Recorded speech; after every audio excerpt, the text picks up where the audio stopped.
एक समय की बात है। भारत गुलाम था। गांव में डर था। लोगों के दिलों में निराशा थी।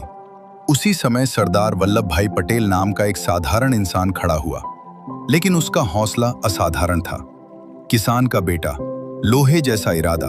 गुजरात के एक छोटे से गांव में जन्मे पटेल बचपन से ही शांत लेकिन मजबूत स्वभाव के थे।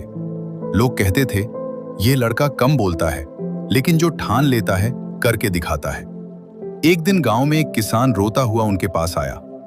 सरदार, अंग्रेज हमसे ज्यादा कर मांग रहे हैं, हम क्या करें? पटेल की आंखों में आग सी जल उठी। उन्होंने कहा, जब तक मैं हूं, अन्याय नहीं होने दूंगा। बिना हथियार की लड़ाई उन्होंने किसानों को इकट्ठा किया और बोले, हम लड़ेंगे, लेकिन बिना हथियार के।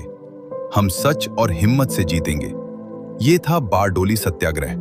अंग्रेजों ने बहुत कोशिश की, डराया, धमकाया, लेकिन पटेल और किसानों का हौसला नहीं टूटा। आखिरकार अंग्रेजों को झुकना पड़ा। उस दिन से वल्लभ भाई बन गए सरदार। आजादी के बाद की सबसे बड़ी चुनौती 1947 में देश आजाद हुआ, लेकिन एक नई समस्या सामने आई। भारत सैकड़ों टुकड़ों में बटा हुआ था। हर रियासत अलग अलग राजा के अधीन थी।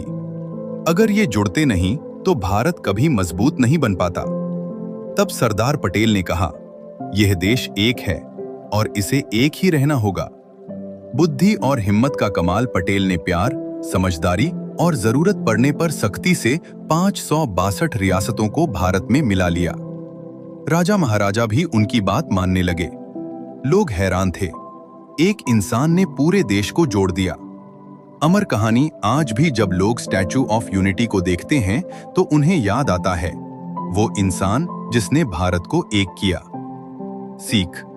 इस कहानी से हमें ये सीख मिलती है, सच्ची ताकत हथियारों में नहीं, हौसले में होती है।